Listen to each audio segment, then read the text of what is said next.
As part of the primary healthcare and because of the increasing cost of drugs, the use of locally available medicinal plants and herbs on the Philippine backyard and field has been known to be very effective in common ailments. In fact, there is a legal basis about this.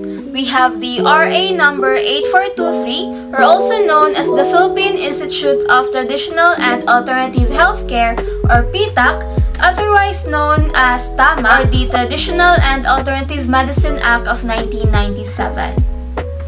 Good day, my name is Stephanie Lee, a second-year nursing student from J.H. Australia State College, Pagadian, and I am your student nurse for today. Today, I will be preparing 3 medicinal plants such as bayabas, bawang, and lagundi. First is bayabas or guava, one of the 10 most known herbal plants here in the Philippines. This plant is also known scientifically as Psyllium guava L. So let's explore and get to know this herbal plant more. Bayabas or guava is a fruit equally delicious and helpful for the body. It is used as a herbal medicine for treating open wounds and keeping the intestines healthy. The leaves have antibacterial and anti-allergy properties that are perfect to apply on wounds. Before starting any procedure, don't forget your hand hygiene. So always observe proper techniques in performing hand washing.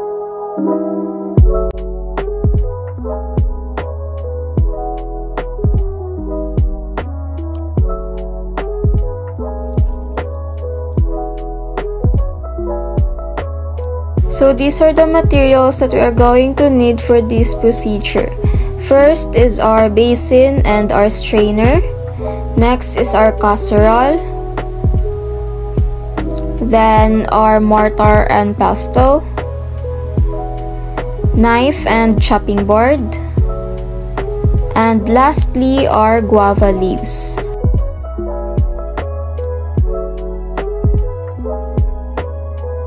Wash all the leaves that we have prepared.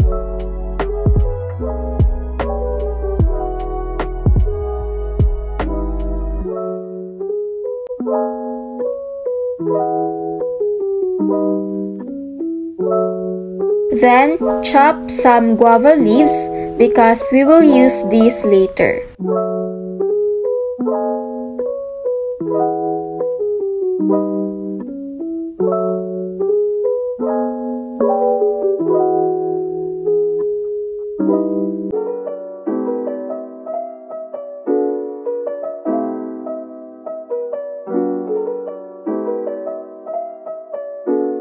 After filling the cup of 200 ml of water, transfer the water to the casserole and fill the casserole with 1 liter of water.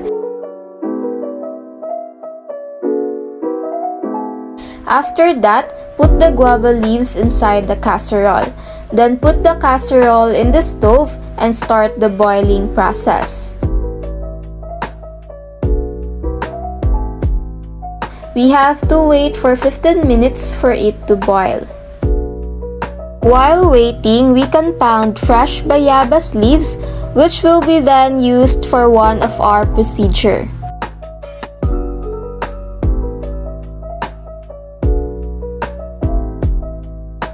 After 15 minutes of waiting, our concoction is now ready. We need the strainer to collect all the leaf particles and then transfer the concoction slowly to a clean container. We need to transfer the concoction in different containers for different uses. We need to set aside a warm concoction for toothache and sore throat, and then we need the rest for it to cool down. While the concoction is still warm, we need to prepare for the gargling process. Add half tablespoon of salt to the concoction to achieve a better result, and then stir well. You can now give this to the patient and instruct them to gargle it well. We can use this concoction to wash the patient's wounds.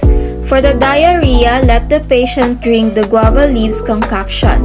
The concoction can be drunk with the patient 3 to 4 times a day. As an additional procedure, you can also let the patient chew on freshly pounded leaves for the toothache. It can also be applied topically. That is all for this procedure. Next, I will be preparing a garlic tincture. Allium sativum, which is commonly known as garlic or bawang in Tagalog and ahos in Bisaya, is one of the most widely used medicinal herb here in the Philippines and can be found in the kitchen households of most Filipinos as it has been used to spice up in food preparations. Now, the Philippine variety of garlic is stronger and more potent than the imported ones. Allicin, the active component of garlic, has been shown to have antimicrobial and antibacterial properties which has saved the lives of soldiers during the World War II, as these properties prevented the wounds from being infected and later on turned to gangrene by extracting the juice and applying to the wounds. We can also use garlic for hypertension, toothache, and to lower cholesterol levels in the blood. It may be fried, roasted, soaked in vinegar for 30 minutes, or blanched in boiled water for 5 minutes. Take 2 pieces 3 times a day after meals. For toothache, pound a small piece and apply to affected part. Caution, take on full stomach to prevent stomach and intestinal ulcers. Prior to starting any procedure, we need to do hand washing for infection control, put on our apron, prepare the materials that we need, and do the medicinal preparation.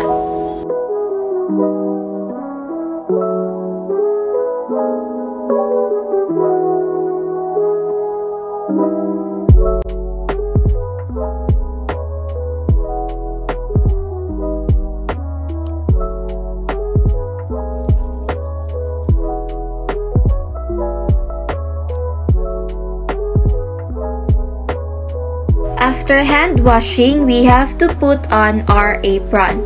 This is to protect our uniform from any dirt. After putting on the apron, we will now be preparing the material. So these are the materials that we will be using. First is knife, then chopping board, a glass of vinegar, a clove of garlic, 2 small containers, lastly, a bowl and a tablespoon. First thing to do is to peel our garlic.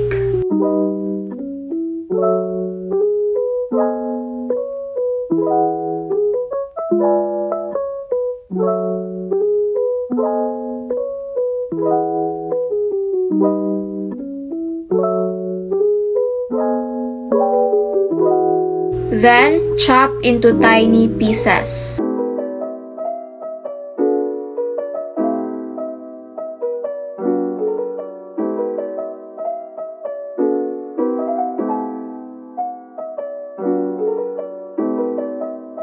After that, measure 5 tablespoons and then place it in a clean container. Then, pour 1 glass of vinegar.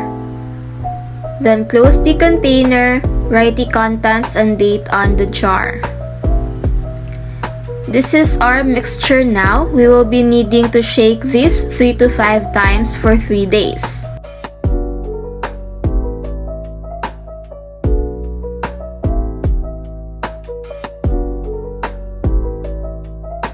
Once 3 days are over, strain out the chopped garlic using our strainer and transfer it to a new container with a label on it. The third herbal plant that I will prepare is the Lagundi or the Vitex nigundo. Lagundi plant is commonly known as a Chinese chaste plant or Lagundi in the Philippines. It thrives in both humid and arid regions through Africa and Asia for hundreds of years. Lagundi leaves have traditionally been used as a decoction to treat coughs, fevers, asthma, phlegm, respiratory diseases such as anti-inflammatory agents. It is also used as a pain reliever for headache and toothaches. Before starting the procedure, do hand washing and prepare the materials needed for this procedure.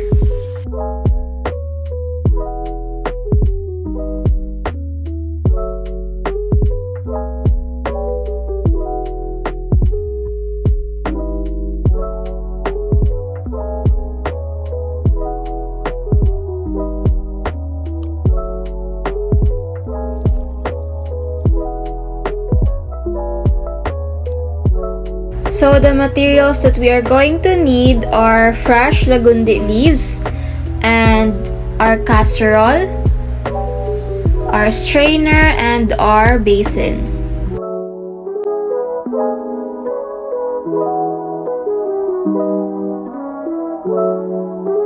Wash the leaves and rinse well. Then put them in a pot. After that, put 3 glasses of water, then boil for about 10 to 15 minutes.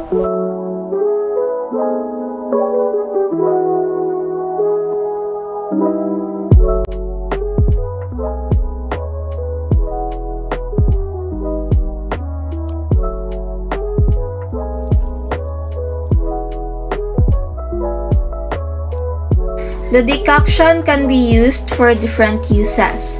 For asthma, cough, and fever. That would be all.